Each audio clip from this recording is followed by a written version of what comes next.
You know that saying, it takes a village to raise a child. Well, these days that village also costs a small fortune. Between daycare, after-school programs, and summer camps, families are doing everything right and still feel like they are running uphill. But here's the good news.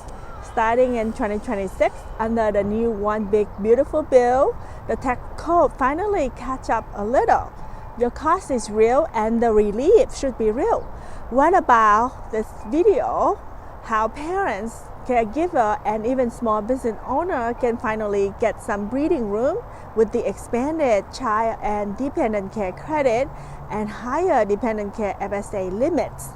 I'm Mia. I have been helping families and small business owners navigating taxes for over 15 years.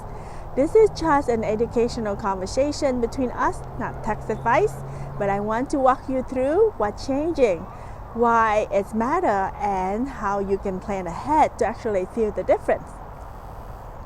Let's start with how things used to be.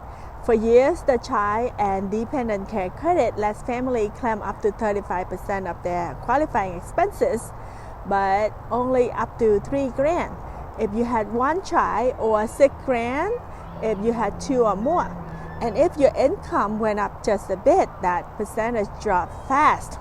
Meanwhile, the Dependent Care FSA limit, that account you can fund through work with pre-tax dollars, have just stuck at $5,000 for more than 2 decades.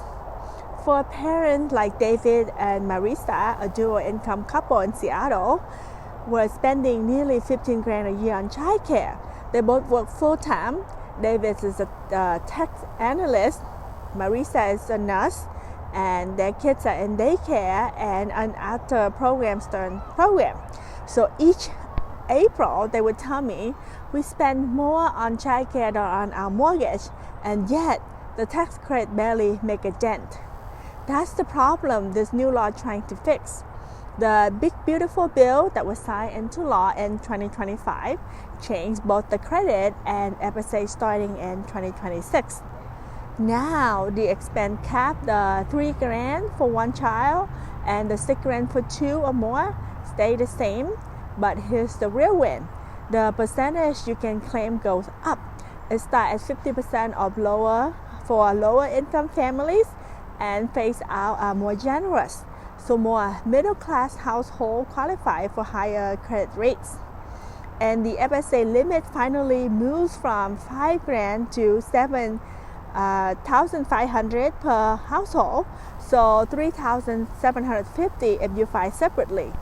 That means you can shelter more of your care costs from taxes before even touching the credit. Your cost is real and your relief should be real. And now the number finally reflect that. Let me show you what it looks like in real life. Let's go back to David and Marisa. Under the new rules in 2026, they will elect to contribute to the new max, so the $7,500 into their dependent care FSA through work. That pre-tax money, the rest of their $15,000 in childcare costs, and about $7,500 stay out of pocket.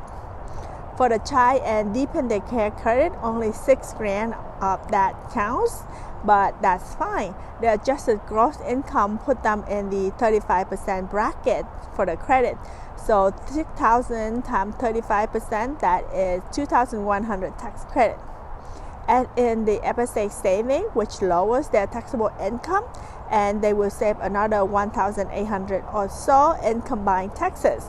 That nearly $4,000 saving in their pocket.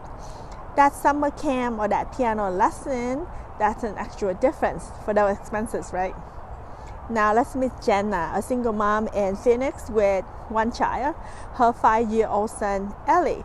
She works as a graphic designer and pays about $9,000 a year for preschool and aftercare. She doesn't have access to the SFA through her small employer, but she does qualify for the full 50% rate under the new rules.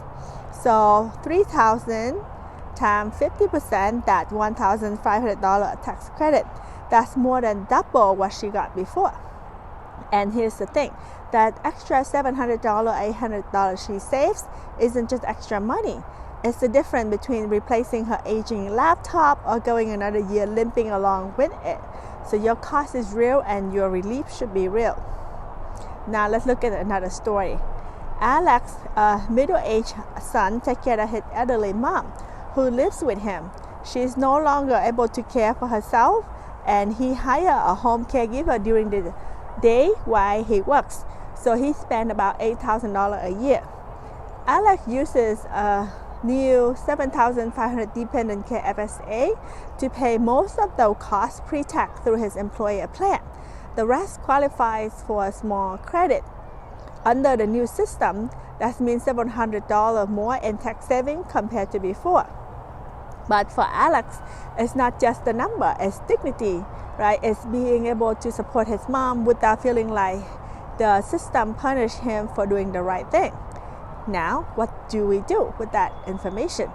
Let's talk planning, because you can't change 2025 overnight, but you can start positioning for 2026.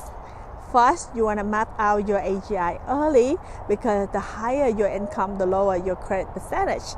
If you are close to a threshold, it might make sense to contribute more in your 401k, HSA, or IRA to bring that AGI down a bit. Sometimes a few thousand in retirement savings can pump your credit rate up and more than pay for itself. Second, coordinate your FSA with credit wisely. Use your FSA dollar first, they are pre-tax, and then use the credit for the leftover expenses up to that $3,000 or $6,000 cap. Just remember, you can't use the same dollar for both. Third, talk to your HR department early. Ask if your employer plans can adopt the new $7,500 limit in 2026. Some company needs to update their plan document in advance. If you are a small business owner, this is your chance to stand out. Offer or expand a Dependent Care FSA for your employees. It's a powerful recruitment tool, and with the employer child care facility credit increasing to as much as 40%, even 50% for small businesses, it's a win-win. 4, track every eligible expense. Camps, after-school care, babysitters, even summer programs can count as long as the care enables you to work. So keep receipts, provider info, and Form W-10 details. I have seen clients lose hundreds of dollars in credit because they didn't have the provider tax ID handy at tax filing time. And here one of that often overlooked bunching care expenses. If your child is turning 13 soon, that's the cutoff for qualifying care. Consider timing certain expenses so they fall before that birthday. The same goes if you anticipate a year with lower income. That's the time to capture the higher percentage credit. Finally, remember to stack your credit smartly. You can combine the expanded child and dependent care credit and the updated child tax credit. And if you qualify, even make contribution to the new children's saving accounts, sometimes called charm accounts that the bill created. And these provisions can then to work together to have family like yours breathing again. Your cost is real and your relief should be real. And that's finally starting to happen. I will leave you with one more story. A client of mine, I will call her Lisa, is a single mom of 2 teenager daughters. She used to tell me every tax season, I feel like I'm being punished for working. Between childcare, after-school supervision, and everything else, she felt trapped. We restructured her withholding, had her employee increase her Dependent Care FSA election, and worked through her eligible expenses line by line. The next year, when her return came in higher because of the credit and the FSA saving, she emailed me one sentence.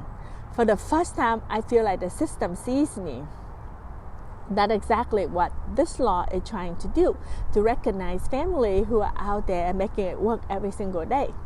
So as you plan for 2026, keep repeating this to yourself and to your tax plan. Your cost is real and your relief should be. Thank you for watching. I'm Mia. I see you at the next update.